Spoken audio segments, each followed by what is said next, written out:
Hello, everyone. Thank you so much for joining our virtual event today, taking a look at the impact of mentorship and VSLAs on women micro-entrepreneurs in Northern Nigeria. I'm Eva Noble, the Associate Director for Research and Learning at Women for Women International, and I'm delighted to be moderating this event, having been involved in this research project and working with our wonderful partners who are presenting here today for over 4 years. So a quick logistics note at the top. On your screen, there's a panel at the bottom with some icons. Please use the Q&A if you have any questions to be submitted for the panelists. And please use the chat if you need to let us know that there are any technical issues such as sound or you can't see the screen. So Women for Women International was founded in 1993 with a vision to create a world in which all women determine the course of their lives and reach their full potential. We support the most marginalized women from the lowest economic level in countries affected by conflict and war, helping them earn and save money, improve their health and family's well-being, influence decisions in their home and in their communities, and connect to networks for support. Graduates from our programs can then pass on their knowledge to those around them, creating sustainable change for themselves, their families, and communities, and build a more just world where every woman's voice, role, and contribution can be visible and valued. We work at this intersection of gender inequality, extreme poverty, and conflict, where women face systemic and persistent barriers to equal opportunity. In these conflict-affected and fragile states where basic services are unavailable, markets often have limited functioning and government support is weak. This is where we find the largest proportion of women who face extreme social and economic marginalization. This can result in women's isolation, low confidence, limited awareness and enforcement of rights, a low investment in human capital, and extreme rates of poverty. In nearly 20 years, Women for Women International has reached over 530,000 women through our signature Stronger Women, Stronger Nations program, through microcredit and working with partners, as well as more than 38,000 men through men's engagement activities that complement our programming for women. We work across conflict-affected settings in now 14 countries through country offices, sister organizations, and grants to local organizations through the Conflict Response Fund. We implement a gendered graduation approach by providing the ultra-poor and socially vulnerable marginalized women in these fragile and conflict-affected states this 12-month bundled intervention, which we call the Stronger Women, Stronger Nations program. This program emphasizes both social and economic empowerment elements to help women overcome these sociocultural barriers to inclusion and economic pathways to increase food security, income, savings, and resilience to shocks, which, as we've all seen over the last few years, is critically important.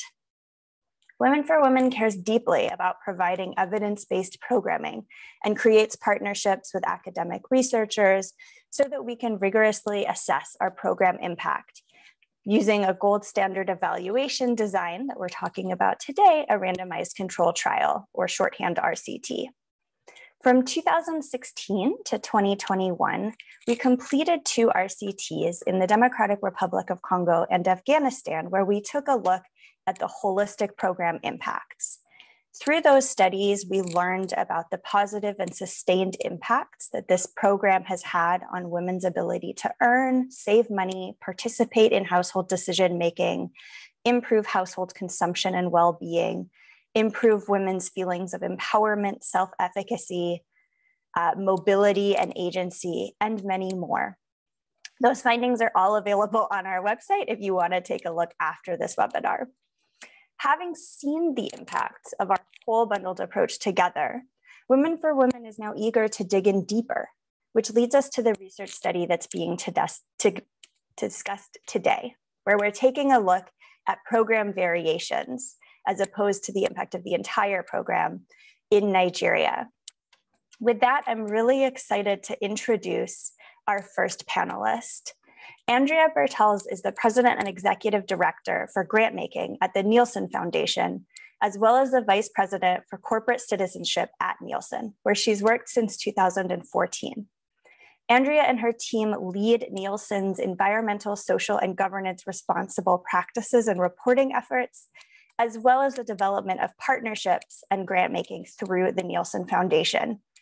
Andrea, we're so thrilled to have been able to partner with you and the Nielsen Foundation through all of these years. I believe we've now known each other and worked together for a little more than 4 years. So thank you so much for joining us. I'd love to turn it over to you for some opening remarks.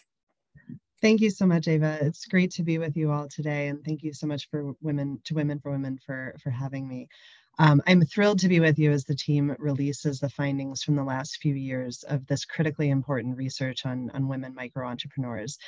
By way of background, the Nielsen Foundation is a private foundation that was originally funded by Nielsen, a global measurement and data analytics company.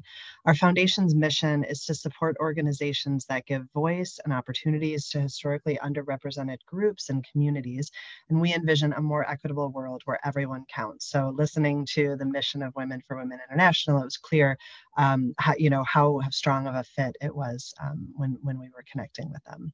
Our priority areas for grant making now are educational access and persistence, economic mobility and well-being, and representation in media and technology. And across our focus areas, the Foundation's grant making is firmly grounded in our commitment to diversity, equity, and inclusion. We were a very young foundation in 2017 with less than a year of grant making under our belt when we were lucky enough to invite a grant application from Women for Women as part of our Data for Good Grants portfolio. Data for Good grants are aimed to support projects that use data in innovative ways and help bridge divides to catalyze long-term change.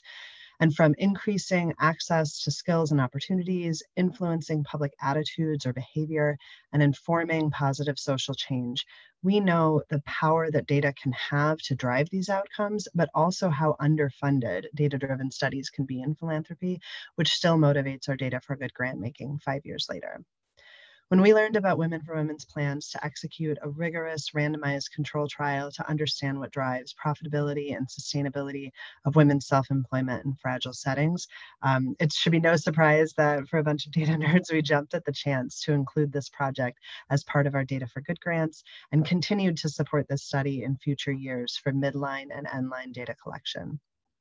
And when the study kicked off, no one could have predicted the extent to which these issues would become even more urgent in the intervening years marked by a global pandemic. According to the World Economic Forum, the gender gap that already exists is increasing and has been exacerbated by the COVID-19 pandemic, as women have been forced to shut down microenterprises and take over more extensive caretaking duties in the home. Less than 2/3 of women actually participate in the global workforce, according to the UN. And despite the fact that women do the majority of unpaid labor globally, this work is often unrecognized. The UN estimates that closing the gap between genders in unpaid labor could increase global GDP by 35%. Of the women who are employed, the majority of female employment occurs in the informal economy, which includes small-scale and private enterprises that produce goods or services for sale. This type of work tends to start at lower pay rates and see smaller pay growth over time. And working in the informal economy often leaves women without any protection of labor laws and unequal access to social benefits like pensions and retirement accounts, health insurance, or paid sick leave, all of the safety nets that provide greater stability and certainty, not only to women, but to their families over time. Globally, only 1 in 3 businesses are owned by women, and this rate varies greatly across regions. For example, in low-income countries, only 1 in 4 businesses have any female owners. And even when women do work and do own their own businesses, they often are still not compensated at the same rate as men. Globally, women only make 77 cents for every dollar men earn, and at the current rate, this gap will be closed in 70 years. Women with children are even more susceptible to pay inequality. For example, in sub-Saharan Africa and South Asia, the very areas that Women for Women focuses part of their geography on, the gender pay gap is 31% and 35% respectively, compared to 14% and 4% for those without children. With these exclusions from the global workforce and inequities in compensation, it should be no surprise that there's unequal access to financial services as well. It's estimated that more than 70% of women-owned small and medium enterprises have inadequate or no access to financial services, which is the capital and support that can build and grow their businesses to create the long-term stability that has not been afforded to them.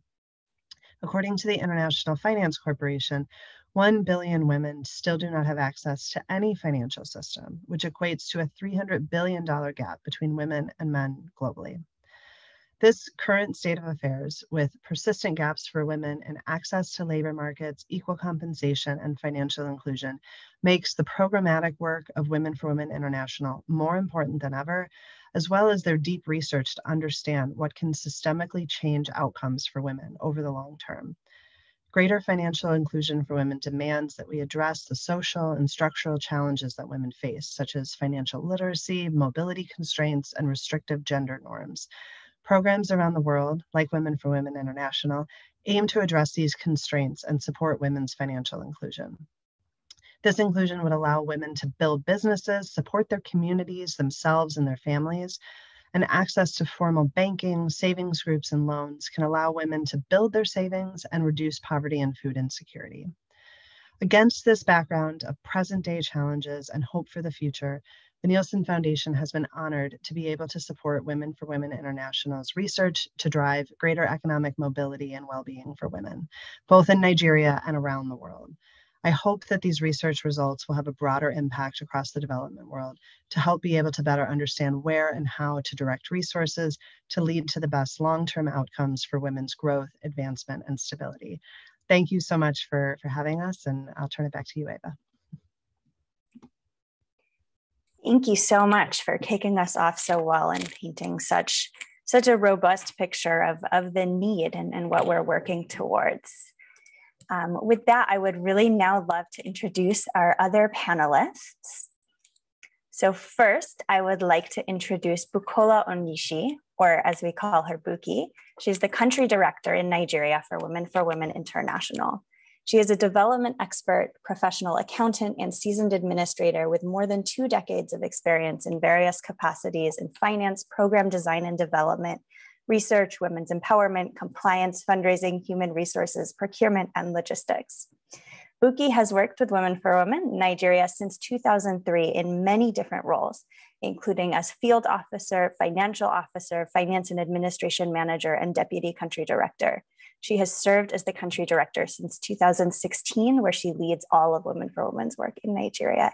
Thank you for joining us and welcome. I also would love to introduce our next panelist, who is Megan Runsville. She is a PhD candidate at the Fletcher School at Tufts University and a consultant economist at the World Bank. Her research focus areas are development economics, behavioral economics, and econometric impact evaluation. For the past 10 years, she has worked in Latin America and Africa, leading the design and implementation of policy evaluations and research in early childhood development, maternal and child health and nutrition, family support, youth education, income generation, poverty, and access to justice policy. Her expertise is finding creative ways to collect and use data and apply econometric methods to learn about the impacts programs have on people's lives. Megan is a principal investigator on this RCT. So thank you so much for joining us today. Our third panelist is Dr. Jenny Aker, who is a professor of development economics, also at the Fletcher School and with the Department of Economics at Tufts University. She also serves as the director of the Fletcher Leadership Program in Financial Inclusion, the deputy director of the Hitachi Center for Technology and International Affairs, and the co-director of the Center for International Environment and Resource Policy, as well as being a non-resident fellow at the Center for Global Development. Her current work seeks to understand the impact of information technology on development outcomes in sub-Saharan Africa, and particularly areas around agriculture, agricultural markets, adult education, and financial inclusion. She also works on designing different mechanisms to provide social protection programs for populations.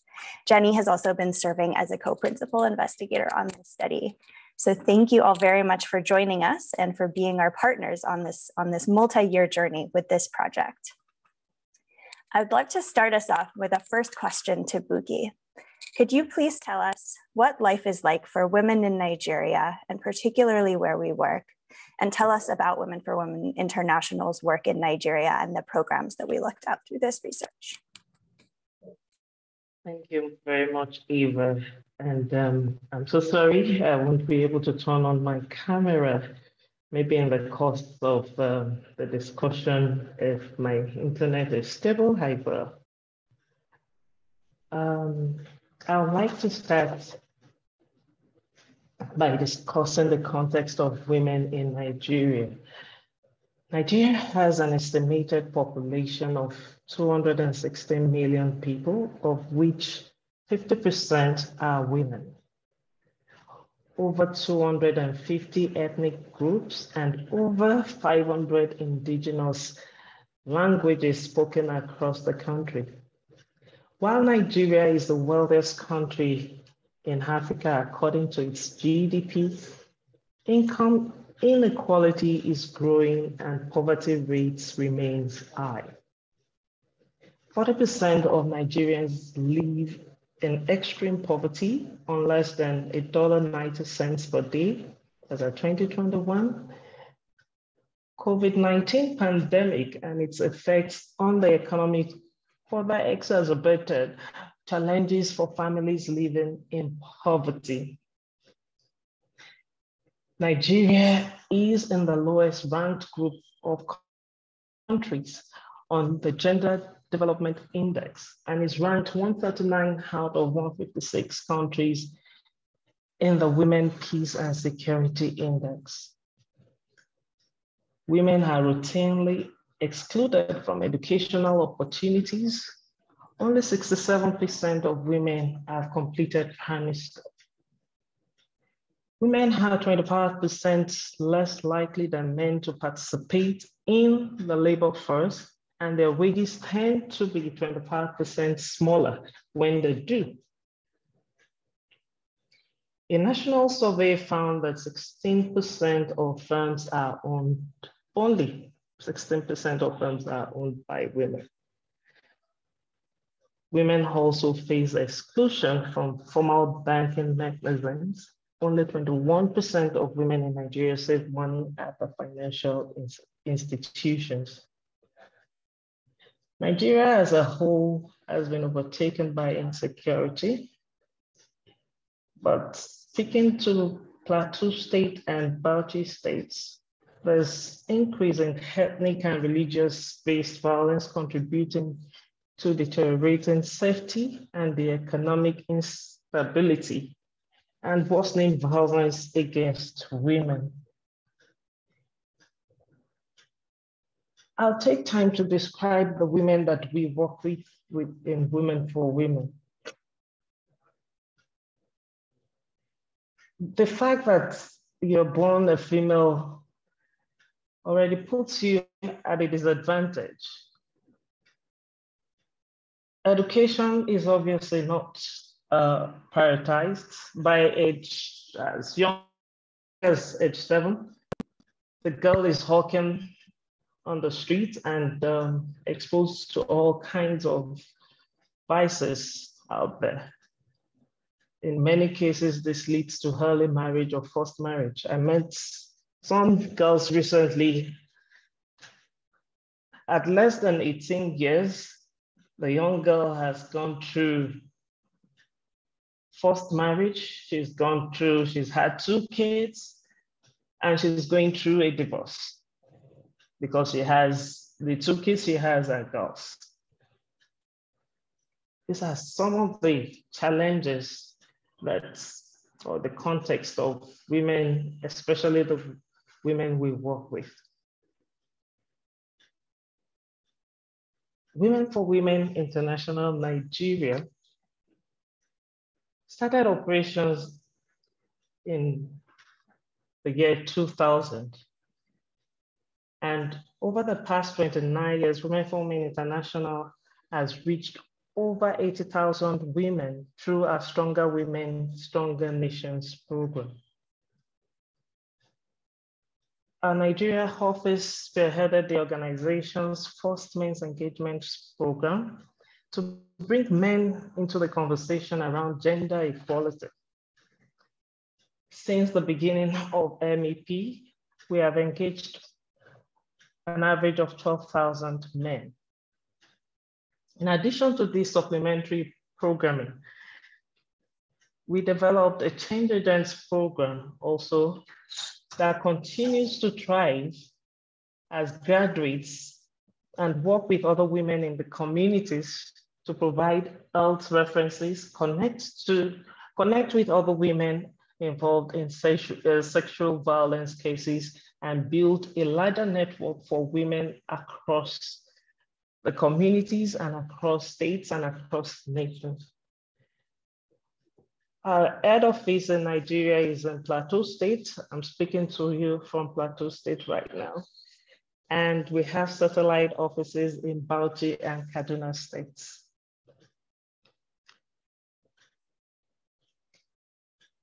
Next slide, please. During the introduction, Eva did talk about the Stronger Women, Stronger Nations program, and I referenced it too. This is the core of the work that we do with the women that I briefly described to you all. The Stronger Women, Stronger Nations program is a holistic program which empowers women socially and economically.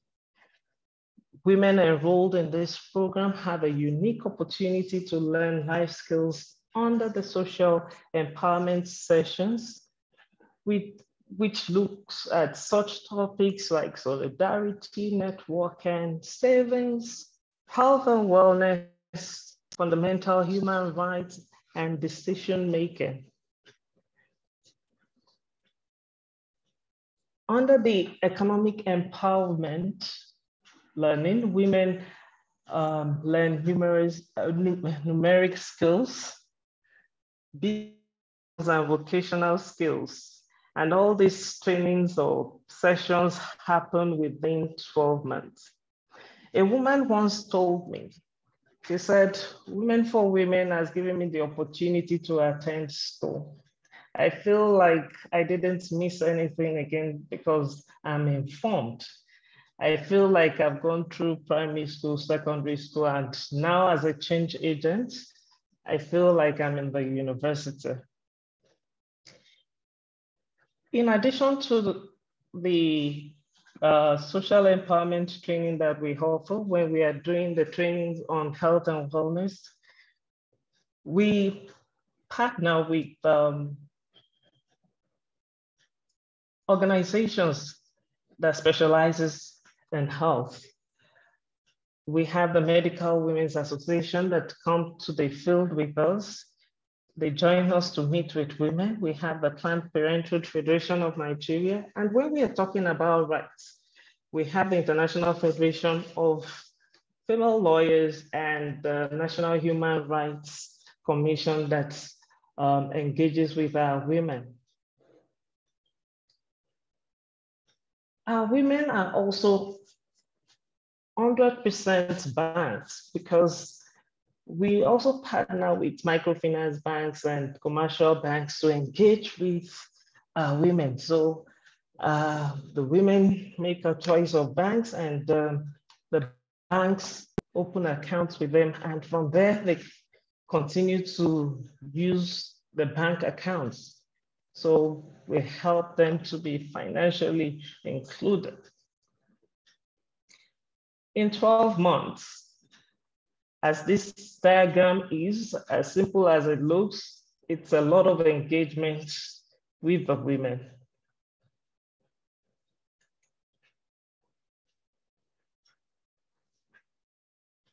Next slide, please.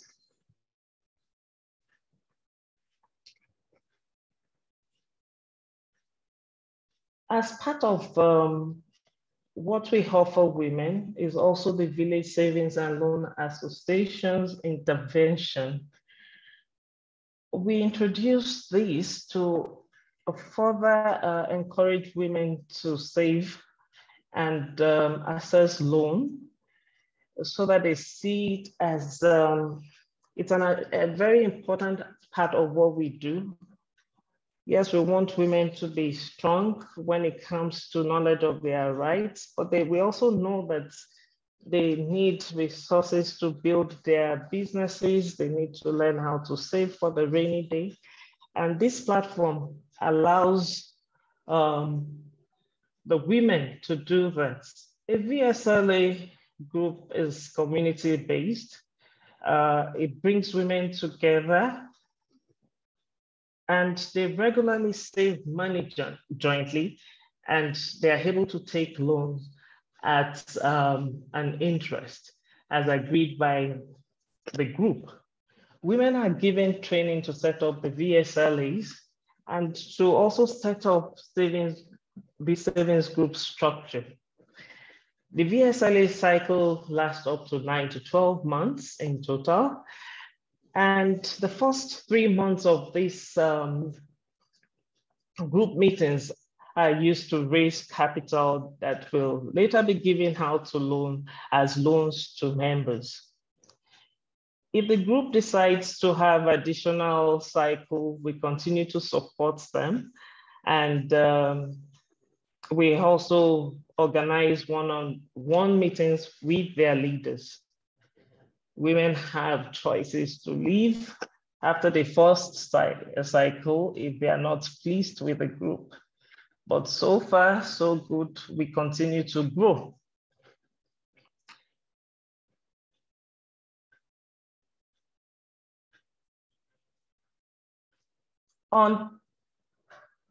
Back to that slide, please.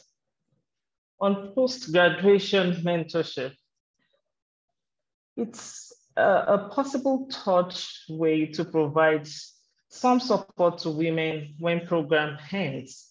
That is when the Stronger Women, Stronger Nations program ends, to encourage women to continue to apply the skills and knowledge they've learned throughout the program. In this case, what we did is in groups of 25, we attached mentors, and they meet at central locations. They have 12 sessions, 2 hours every 2 weeks for 6 months. And this meeting started with group diagnostic forms to identify the most common challenges and then help the women to set goals. Session topics included keeping records and calculating profits, setting achievable goals, conducting a SWOT analysis, and different topics that would help them continue to grow their businesses. Sessions built upon previous sessions are addressed. New challenges faced are also addressed. Women are encouraged to support each other with experiences and solutions. So a lot of discussions going on in group mentorship. I think I would leave it at that. Eva, back to you. Thank you so much, Buki, for this fantastic information and such rich context, and for the really incredible grounding reminder of where we work and why it's so important. With that, I would love to now turn it over to Megan. If you could please tell us about the impact evaluation that was conducted and what we've learned from this RCT. Thank you. Thank you all, and I'm Megan. I'm really excited to present this research. I'm one of the researchers on the project, and thanks for listening, being part of the presentation. So the purpose of this research was to better understand the impact of programmatic variations to the Stronger Women, Stronger Nations program. As Buki mentioned, specifically the 2 interventions that we're looking to evaluate here are group mentorship and VSLAs, these additive interventions. And we look at this specifically in fragile environments and in Bauchi and Plateau states in Nigeria. And this led us to 2 specific questions, which are, can providing mentorship to Stronger Women, Stronger Nation program participants help them overcome barriers to improving self-employment strategies and lead to improved economic outcomes? And the second, can relaxing credit constraints for women through supporting VSLAs make the Stronger Women, Stronger Nations program more effective at improving women's economic outcomes? So as we've mentioned, each of these research questions provide insight on improvements or these additive interventions to the standard Stronger Women, Stronger Nations program. And this really shaped our research design. Next slide, please. We used a clustered randomized control trial design that randomly assigned village-based Stronger Women, Stronger Nation program groups to one of 4 study arms. So first, we can see in the upper left-hand corner our control group. And so this control group is not a pure control, it's a group of the program groups that, or a group of women that receive the Stronger Women, Stronger Nations program only. And we randomly assigned 10 program groups composing of 250 women to each one of these 4 study arms. The next one is the green one down below, group mentorship. And this one is a group of women that receive Stronger Women, Stronger Nations plus the group mentorship.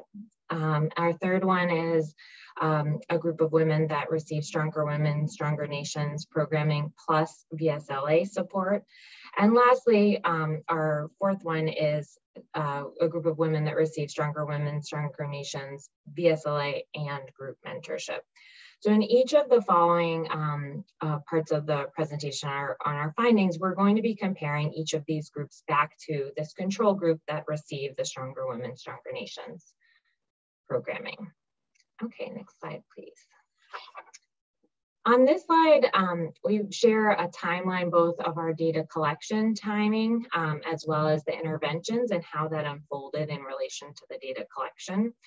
So we collected a baseline in March 2018 with 1,000 women. And these women were all enrolled in the Stronger Women, Stronger Nations program that ran from April 2018 to April 2019. So all women in the study. And 500 women from that overall 1,000 were in those 2 treatment arms that received VSLA programming. So VSLA support and that intervention ran at the same time as the regular Stronger Women, Stronger Nation programming. And we collected a midline in June 2019. Following that was when the group mentorship was implemented. So it was post-graduation for an additional 6 months from July to December 2019. And there again, 500 women participated. And these are the women who were in the treatment arm for group mentorship alone, as well as VSLA and group mentorship. And we planned to conduct an endline in March 2020, 2 years after our baseline. But the timing of that was not favorable. And because of COVID-19, we put that data collection on hold. And we looked into collecting data by phone. Really with our study population, after a lot of evaluation, we decided the importance of conducting data collection in person. And we ended up collecting or being able to collect our endline data in June 2021. And this ended up being, over 3 years after the baseline data was collected. And it was over 2 years after the Stronger Women, Stronger Nations programming and the VSLA treatment intervention was completed. And 18 months or a year and a half after the mentorship was completed. If you notice that, in that end line, we were able to reach 894 women. So we only had about 11% attrition rate. And I think this really speaks to the strong relationships that the country office, as well as the data collection firm, Hanovia, was able to establish, and the quality and rigor in which they were able to both follow and connect with women throughout the study. So I just wanted to mention their participation here as well. Okay, next slide, please.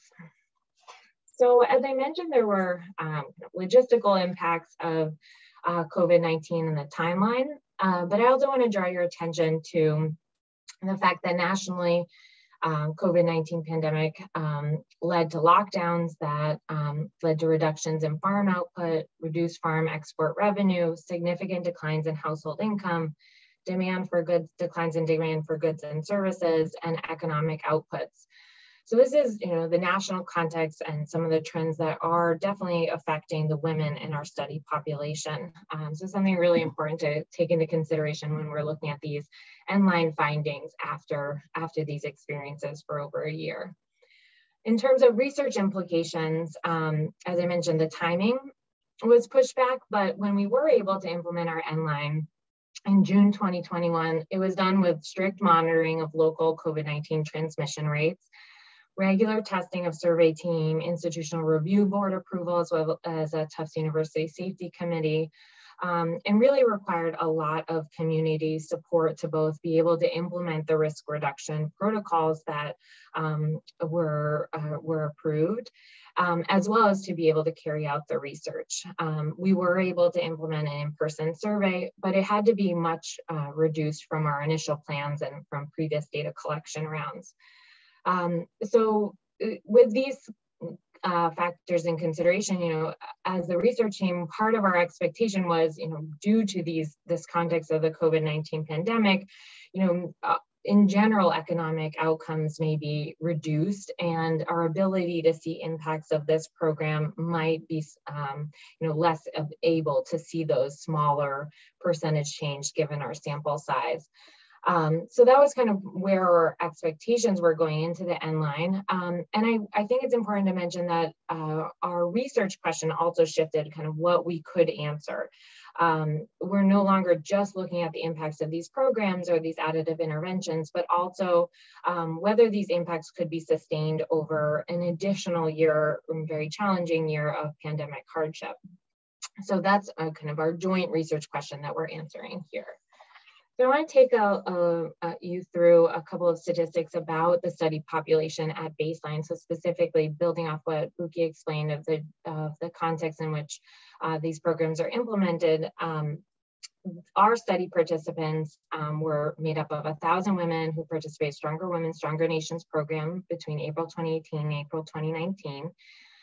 They're from Ampang West and Mangum in Plateau State and Magama-Gamu in Bauchi State. And their average age is 31 years old. Women are 31 years old on average.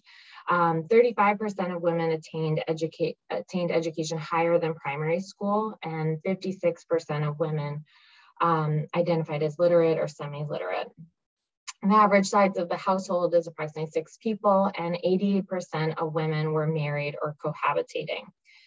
70% of women reported at baseline of having some way of earning income in the past month, but average weekly income was very low at $1.49, well below both national and international poverty lines. Savings group participation was at about a fourth in a VSLA type group at baseline, and average household savings was on average $11 at baseline. Most of the study participants explained experiencing multiple economic shocks in the past year, including price increases, harvest failure, death of livestock, and non-farm business failure, as well as conflict-related shocks and illness in the family. So I just want to highlight this to emphasize that this is very much a study population living in a fragile context in terms of being able to implement income generation strategies for their families. Next slide, please. So now we'll turn to the quantitative results of this study, which use end-line data to estimate the impacts of these additive treatments. Slide, please. One of our main findings was of impacts on weekly income. So women assigned to each of the treatment arms experienced a statistically significant increase in average weekly income at end line compared to the control group. And so I'm going to walk you through this graph, and we use the same format for all of our findings graphs. Here we see in this graph average weekly income, and we can see in the first bar, the green bar, women assigned to the control group, which received Stronger Women, Stronger Nations programming, had an average weekly income of $10.22. women assigned to the Stronger Women, Stronger Nations Plus group mentorship, represented in the orange bar, had an average weekly income of $18.87. Women in the Stronger Women, Stronger Nations Plus VSLA had an average weekly income of $14.96. And women in this combined group in purple, the last one, Stronger Women, Stronger Nations VSLA Plus group mentorship, had an average weekly income at Endline of $14.80. And we assess whether these differences between each treatment arm and control are statistically significant, and we indicate that with the asterisks next to the average numbers. Here we see that increased incomes are statistically significant for each of the treatment arms, and that these increases represent between a 45 and 85% increase from that control mean, which translated and extrapolating over a full year could lead to $238 to $450 US increase in income if expanded out. So this finding is quite large, especially taking into consideration that these differences are observed over 3 years after the VSLAs were initiated and program started, and 2 years after the VSLA was completed, and a year and a half after the group mentorship was completed and during the COVID-19 pandemic, so are quite large. Next slide, please. When we looked at a number of economic indicators, we looked at hours worked, number of income generation activities held, and whether women had any income over the past month, among others. We saw statistically significant improvements in the 3 treatment arms that supported our finding of increased average weekly incomes. Here in this graph, we can see the result for total number of hours worked in the past week at Endline. And we see that women assigned to the VSLA and mentorship combined treatment worked approximately 4 hours more in the past week at Endline as compared to the control group. This raises their average hours worked to 21 compared to 17 in the control group.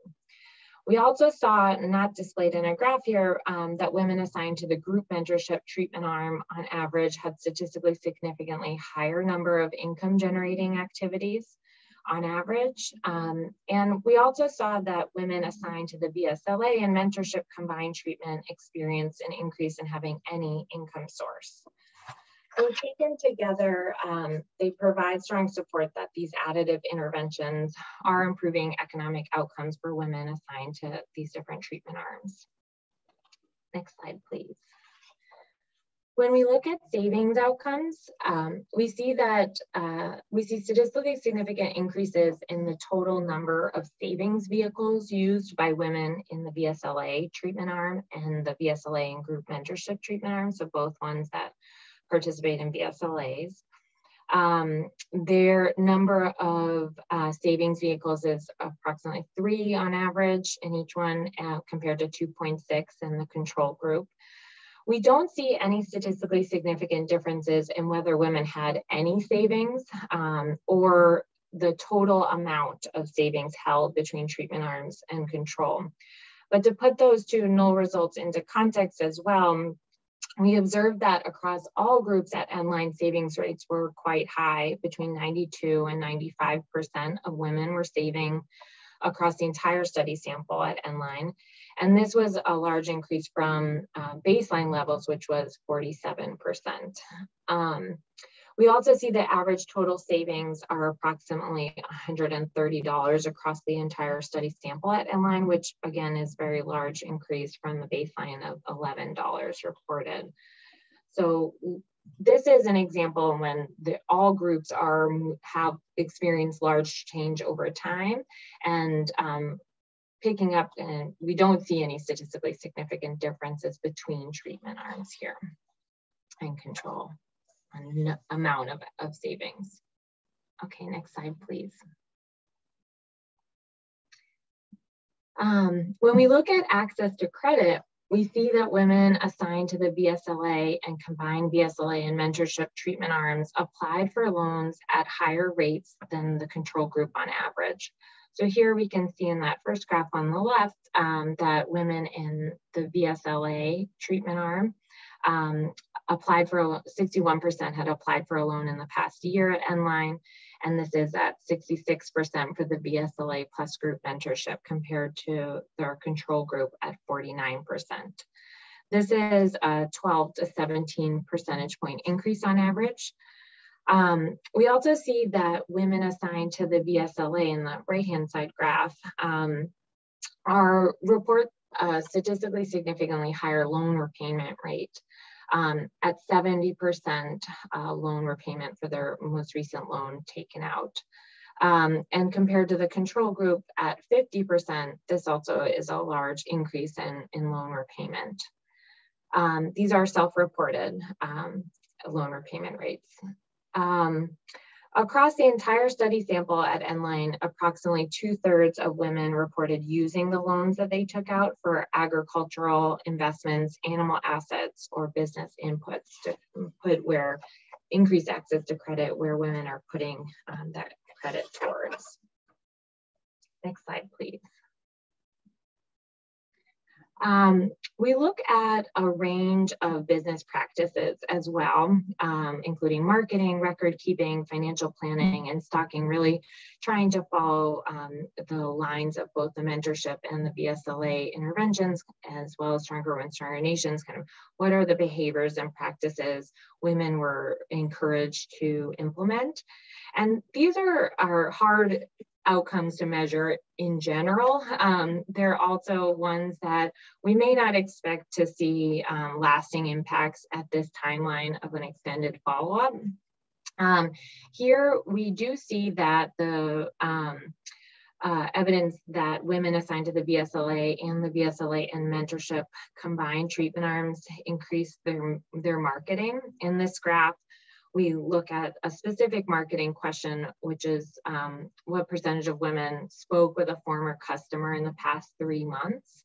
And so that's at 46% for women assigned to the VSLA treatment and 45% for the combined VSLA and group mentorship compared to 33%. But when we look at a combined index that looks across those different categories, as well as in the specific categories of record keeping, financial planning, and stocking, we don't see statistically significant improvements at Nline, but we do see some positive trends that are not statistically significant. Next slide, please. So I just want to conclude with just a wrap up of some of the study limitations and challenges, as well as the key takeaway figures I hope that you take with you. So the study design, given the large changes observed across the entire study population over this time, and that we're looking at these additive interventions, it can be hard to detect small effect sizes. And that's due to our sample size. So our sample size may not enable us to see effects that are quite small. I also just want to flag, on that point, I think one of the benefits though of our study design and looking at these additive interventions is that it enables all treatment arms or study arms to receive the basic standard programming, which affects community acceptance of the research and feelings of equitable treatment, which I think are important things to balance in the design of research. And as I mentioned, the COVID-19 context, as well as the logistical impacts on kind of delaying our ability to observe outcomes for women, definitely shape what we can see, but also really speak to the power of the results we find given that context. And last slide I have here are just the key takeaways to walk away with.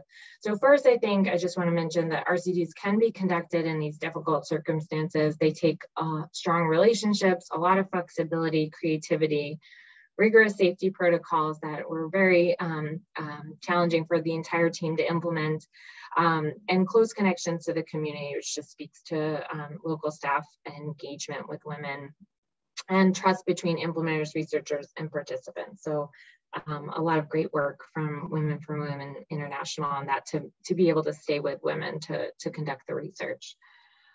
All three, our main findings are all three treatment arms that received group mentorship and VSLA treatments in the combined group led to sustained increases in average weekly income that are large and statistically significant over 18 months after all interventions ended and after experiencing a year of hardship from the pandemic. The mechanisms through which these changes in incomes are observed, we see that changes in income happen alongside a number of different changes in other economic indicators for the different groups. So for group mentorship, we had an increase in number of income generation activities. For the VSLA treatment arm, an increase in savings vehicles, an increase in loans applied and loan repayment. And for the VSLA plus group mentorship, we see an increase in hours worked and increase in loans. So these give us some visions of kind of what are the other things that are changing alongside these income indicators. So I think what this highlights is that when women face compounded barriers of poverty, gender inequality, conflict, and really a multifaceted set of complexities in implementing their income generation strategies, these additive or bundled approaches may work better to maintain or improve economic outcomes as compared to the core program and help lessen the blow of major shocks such as the COVID-19 pandemic. So thank you very much. I'll pass it back to you. Thank you so much, Megan, for walking us through all of that and sharing these findings with us. And of course, all of your work across these 4 years to generate these findings as part of the team with all of us. So we've seen now that these additive programming components like that mentorship and VSLAs can have these really positive economic outcomes for women, which can spill into positive impacts on women's households and communities and support their success and resilience through such a massive shock as the pandemic. So Buki, I'd love to turn it back over to you as the eyes and ears on the ground, of course, and ask you, what kind of changes did you and your staff and your team see in the participants and in their communities after engaging with these programs?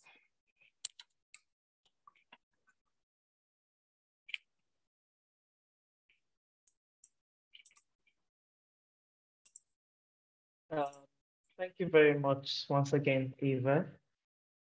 Yes, I would very much love to talk about the impact of VSLA participation, especially as we have it coming from the participants themselves. You know, when you work in communities where women are, they want to do things for themselves, but they don't have the opportunity to do that. In the communities where we have a program, there are no banks.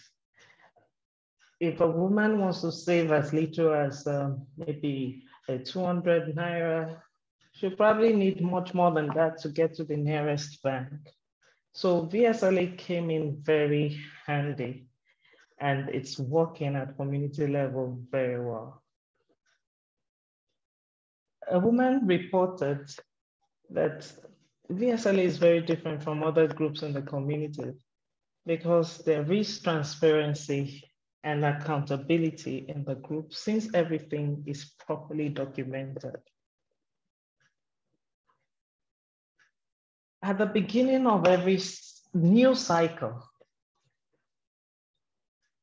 women find it, trust is an issue. But by the time they complete the first cycle, then there's no stopping them. We have more than maybe 500, 600 groups in different parts of Plateau, Bauchi, and Kaduna states right now that women are running themselves. We also have village agents that are trained to support new groups in the communities, and some of them across the places where we work continue to help community members also form savings groups. So in the savings group, the participants boost confidence to save and access non-collateral loan for their businesses. Women continue to bond and build trust among themselves. They harvest ideas among themselves, because before you can come into the group or come to the group that you want to take a loan, you have to show the group what you plan to do with the money. And if they have questions, they question.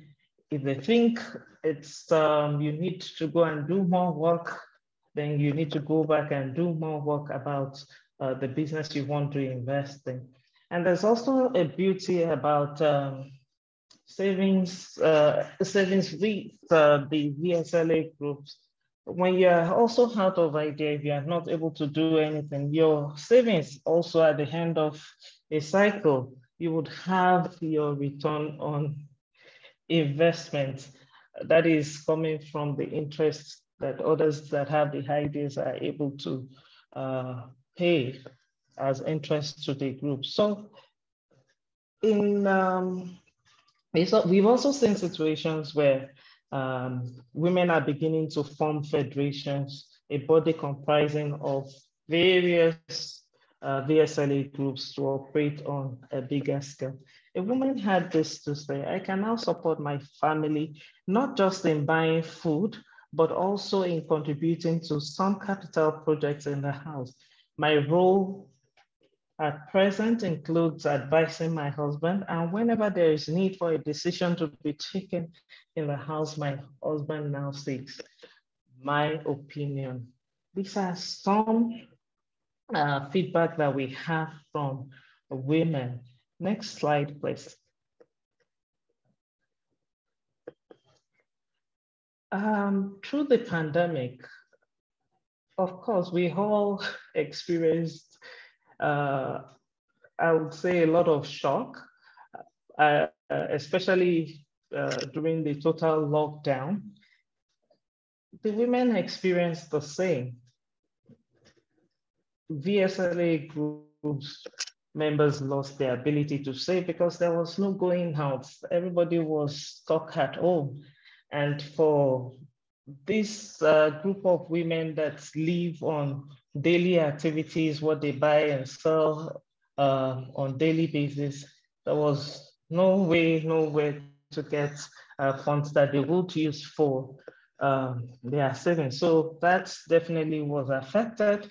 And with partial lockdowns, groups were able to come together again, and some of them worked on farms in the communities for a fee. Some of them sold some goods that they had stored, that they had previously stored in the course of their activities. And then they supported the treatment of emergency health challenges of members with their social funds. And of course, during that period, for members with outstanding loans that could not repay as at when due, the group did give them extended periods to make repayment. With dwindled income, it's definitely affected contributions even after the lockdown itself was lifted. But the women did not give up, because as I speak to you all today, the VSLA groups are all back on track. They very much demonstrated resilience during that period. And they did show what I would call "we are stronger together." That is a slogan that we have in Women for Women that women use a lot. That together we are stronger. For mentorship, staff reported staff women and reported different positive things also. The fact that women were able to save more, not only with piggy banks, and they were able to teach their children saying. They also talked about how well they're able to take care of their customers, helping them to build an increasing customer base. Then a lot of stories, a lot of positive stories about innovative business practices, how women would buy on credit before the mentorship, and during the mentorship, having their plans together, setting good goals, they're able to take loan, and then they are no longer doing credit buying or credit purchases, but they are able to buy in quantity and then sell, and then have make good spread. Under these innovative business practices, there's a lady's story that is really, really fascinating. I know many of us would take it for granted, but she saw a need. She was able to identify a need in our community, and that need is hot water. As funny as it sounds, that's the business she discovered, because she observed that a lot of people come back from the farms, come back from mining fields in the community in the evening, and they want to take warm baths, and they're not able to, because at that time, a lot of women are preparing meals for the family. So she invested in, she purchased a big container for boiling water, and bought more firewood, and today that is the business she's enjoying. Again, women now, they are not rigid about the market in their communities alone. They're able to go to neighboring communities to do their business. There was a comment, the mentee has, from a mentor, the mentee has transformed and integrated onto a business world with serious business determination and zeal. Next slide.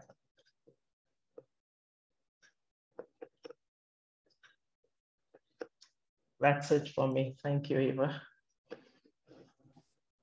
Thank you so much, Buki. So before I actually thank everyone, I would like to bring on our co-principal investigator for this study.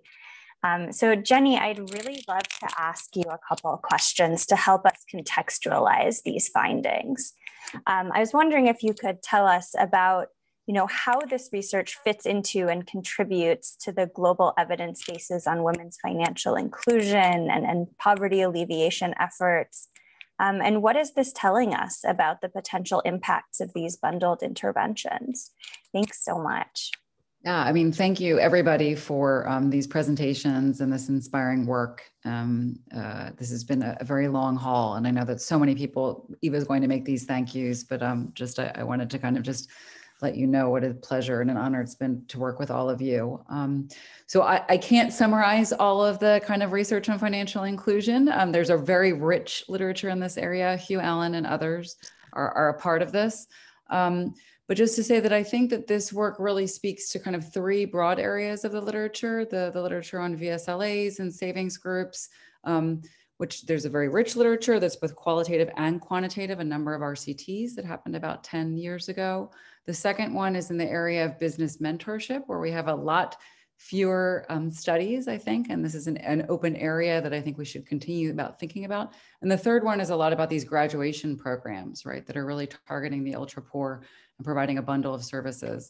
And I think what this research basically shows is that it confirms the findings of a lot of what we've seen in savings groups and VSLAs, that offering savings groups allows people to get access to a safe place for their savings, to loans, to kind of build up their businesses, potentially kind of smooth consumption in the face of shocks.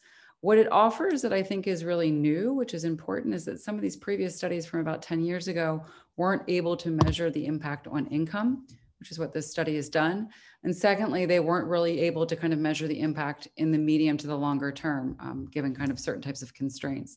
And I think that this study provides kind of some new evidence in this area, looking at income and some of the channels through which kind of increases in income can happen.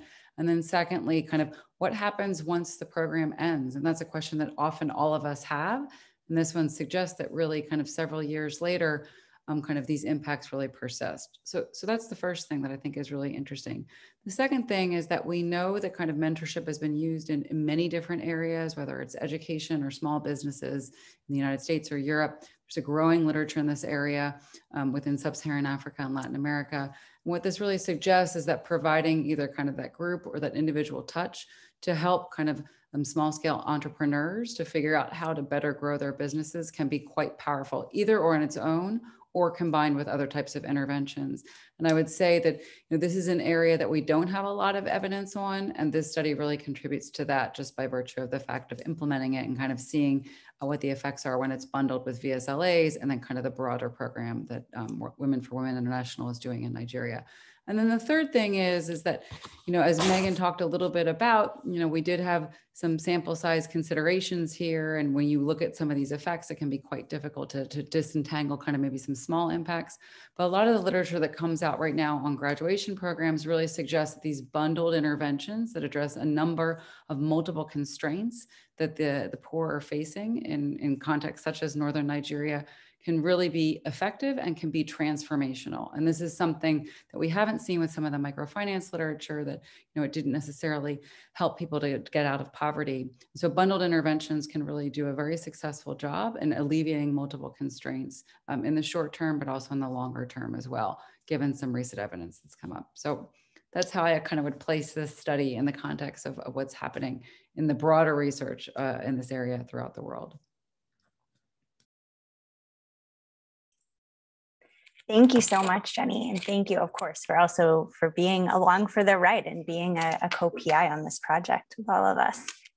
I really would love to now take a moment and just say thank you to our wonderful panelists for this incredible piece of work. So I'd love to thank Andrea, Megan, Jenny, Buki, who've all been, it's sort of an amazing thing to conclude an RCT and actually realize you've been working with the same partners the entire time. That can sometimes be a bit rare.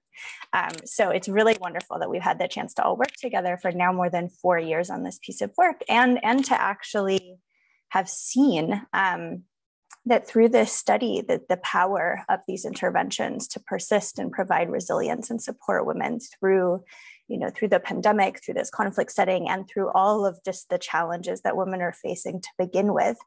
We add this evidence, of course, to the previous RCTs that were done on our full program in DRC and Afghanistan, sort of help us understand about program impacts. And then, of course, this one helps us understand these added boosts for women's economic outcomes.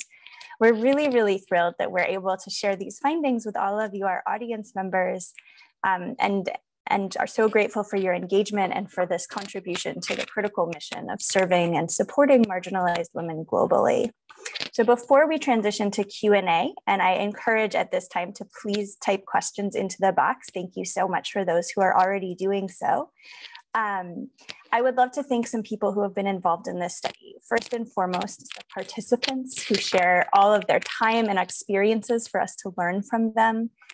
Our Women for Women Nigeria program staff led an incredible and complex implementation of these different program variations, designing the different programs. I'd also love to thank those who have been involved in coordinating and supervising different research activities, to our incredible data collection team of Hanovia Limited, to many folks who have provided data analysis support, to our PIs, Megan and Jenny, to the different authorities and IRBs and everyone who helped us, figure out how to conduct research during a pandemic. And of course, to our funders and those who have made it possible. So our partners with the Nielsen Foundation, BlackRock, and individual donors. So please, we'd love to hear from all of you. Please, you can put some questions in the Q&A box. As a starting point, I have a question that I think I will direct to Megan. This question here, do we have any data on group profitability and survival? Thanks, Eva. So we ended up, because we had a much shortened, with a 20-minute end-line survey, we weren't able to ask detailed questions to be able to answer the question on profitability. So what would be these income generation, both the revenue and expenses that they incurred over a period of time. Women, as we saw, a number of income generation activities, between 2 and 3 income generation activities that they're simultaneously doing over the past year. And one statistic I can speak to on the survival of businesses was that we asked whether of the 3 top income generation strategies that women discussed in our end line, and they were asked to identify which ones were either most profitable or took the most of their time. Of those in the control group, 79% on average reported that one of these income generation strategies were ones that they were trained on through Women for Women International. So that's a bit of an indicator in the sense of having been trained on this income generation strategy around 3 years ago and still working on it. That rate was statistically significantly higher for the VSLA only group, and it was at 87%, which potentially could indicate that something about having access to credit and being able to make maybe higher levels of investments in that income generation strategy could have led to a higher continuation rate on that specific one. But that's what we have for survival of the specific businesses. Thanks.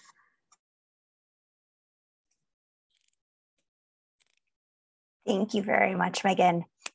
And Buki, I wonder if you may also have some observations or anything to share relating to what you've seen of women's groups or business groups through the pandemic. Well, I talked about how the women managed through the pandemic, but from the study and what we observed once all that was over was the fact that women embraced the learning, the mentorship that they had from their mentors. So there was we saw a lot of diversification in businesses, and in some cases, women would invest in animals.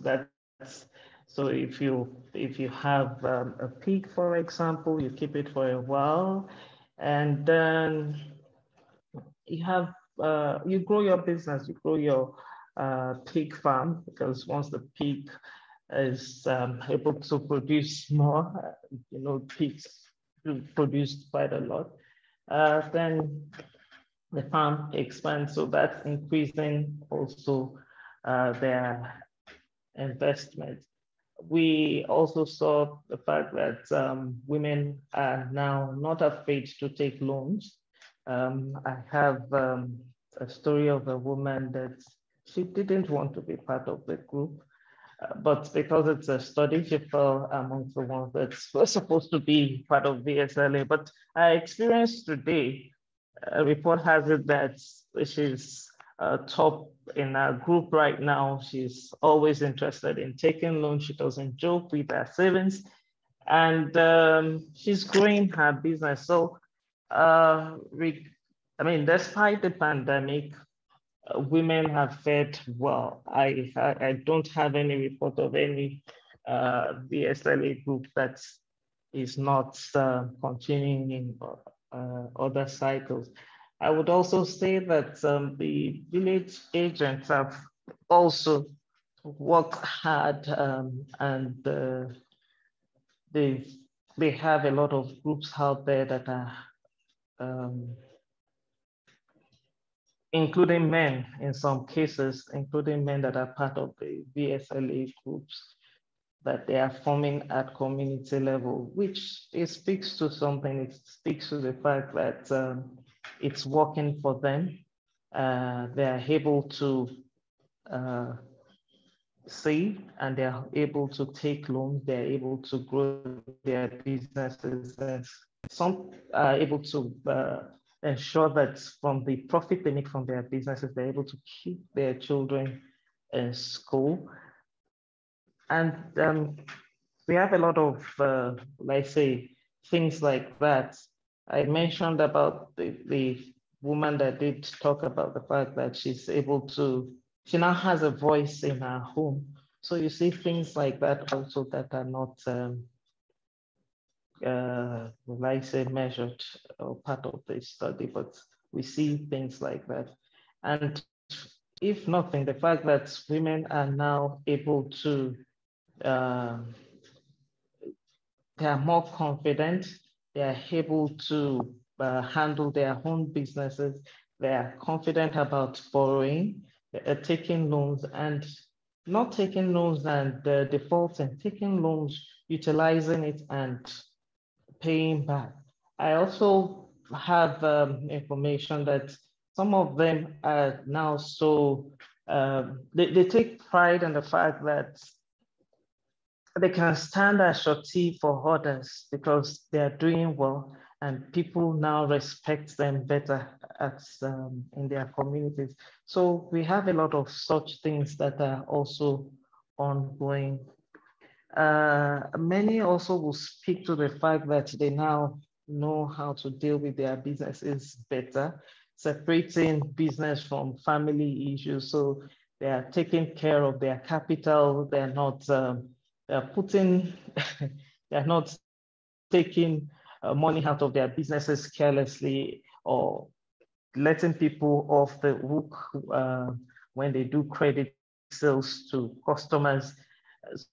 So a lot of these things are positive. They've learned, they are learning, and they are utilizing, and it's affecting and impacting on their lives positively.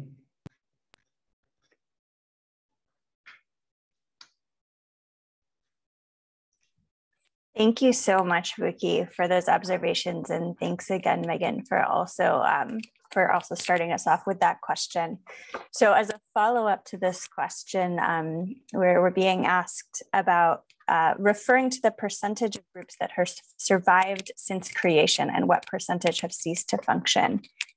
So I will take a stab at this, which is really to say we don't have that exact percentage available. It is a really fantastic question and something that we would be interested to take a look at, and have certainly been in conversations over time with different folks to look at sort of business group survival and things like that. For VSLAs, we find that the rates are quite high, though I don't know offhand what they are. I do know that when we there was an exercise recently that was done through some work funded by the Gates Foundation that was mapping women's groups across Nigeria. And our team pulled together all the information we have and sort of contact information and any relevant data we had on all the groups that had been formed, from the beginning of Women for Women International's time in Nigeria. And through that exercise, we found that it was quite high in terms of the amount of groups that have persisted and stayed. I just don't know the direct percentage offhand. One other question that I've actually received, and I think this one is perhaps for Megan.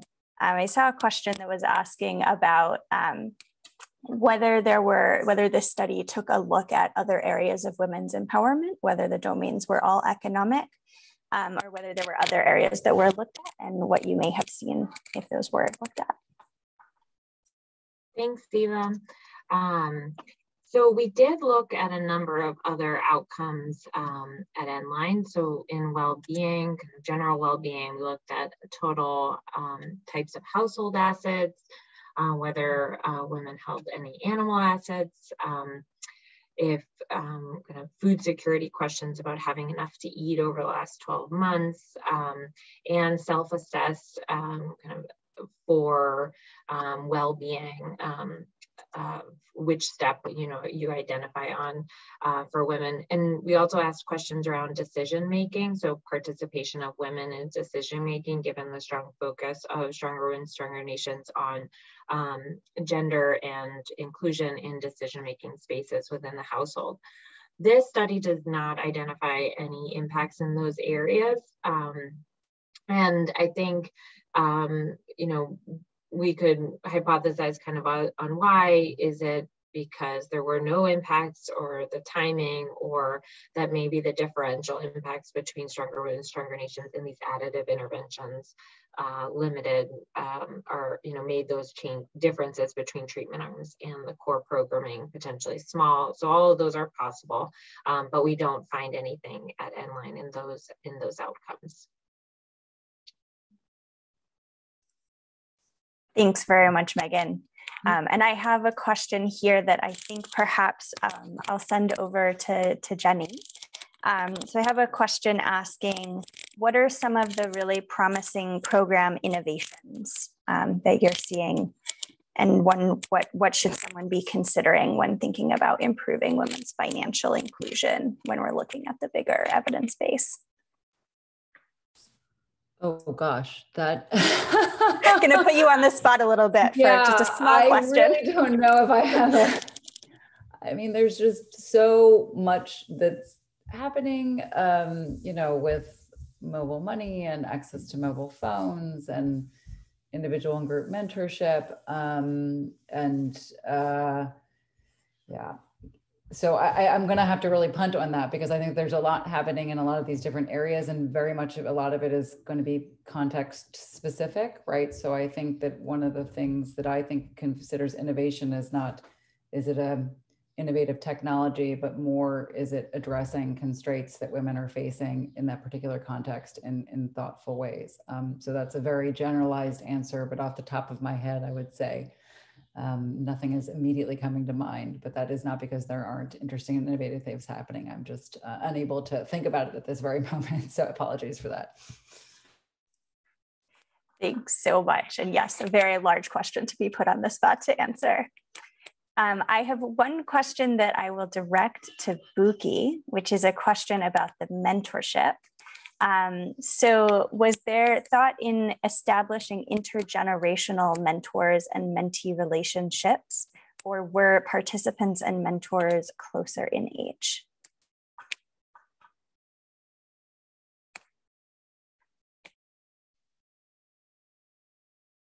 I thought you would answer that question. If I think about it, I would say that it's a mixture, and it's not an answer that I'll be able to give offhandedly, but while we were designing, I can't remember that we were very particular about age at that point. But what I would say, or what I would add to that is that, yes, for participants, I know that we work with from 18 to about 50 years, and the mentors would probably be within that range, but maybe I should leave it at that. I don't think I can answer that question specifically. No, I don't think so. Fair enough. I think I'll add a little bit, which is to say, when we were building up sort of the core of mentors, there were lots of criteria that we were thinking about. So some primary ones included certain skill levels, experience with business, ability to work in and speak very fluently with the participants, so knowledge of local languages and local customs. In some of these communities, they're very religious communities where it really mattered what gender the mentor was. So we thought very closely about alignment of gender and sometimes religion. And then really the ability to engage with this population of women that have often been sort of marginalized from educational systems. So thinking about folks who are really good teachers and supporters and encouragers to a population that may be lower literacy. I think as we were thinking about all of those pieces, we were not able to grapple with also thinking about age, as Buki mentioned.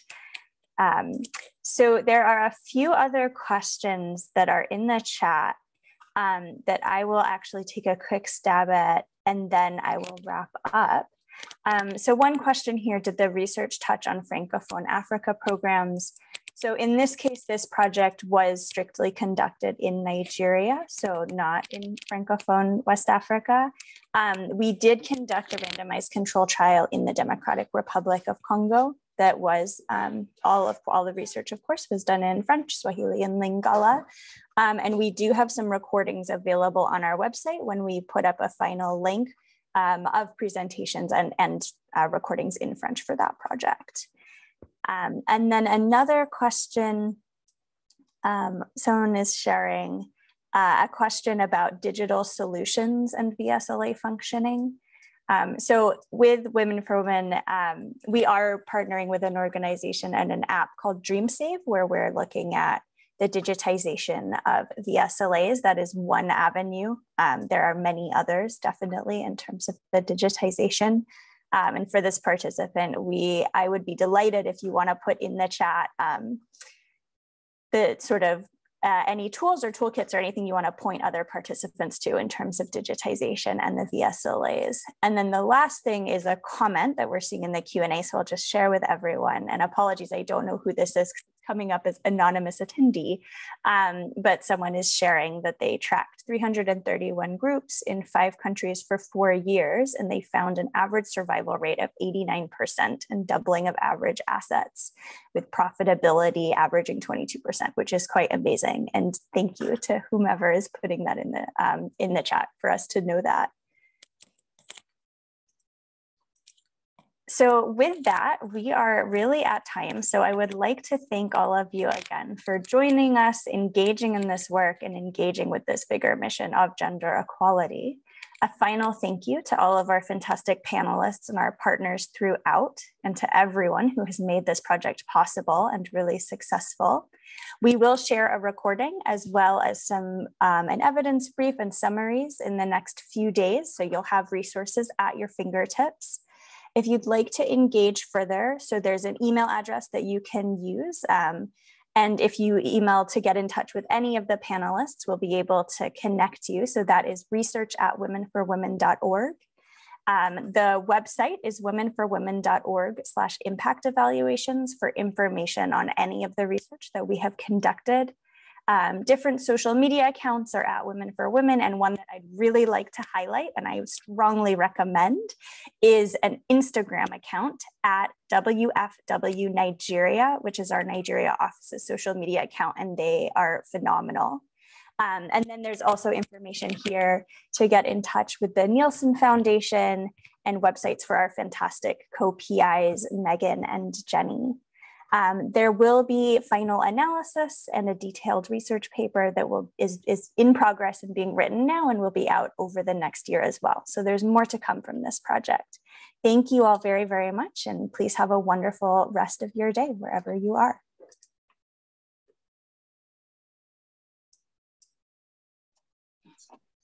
Thank you. Thank you.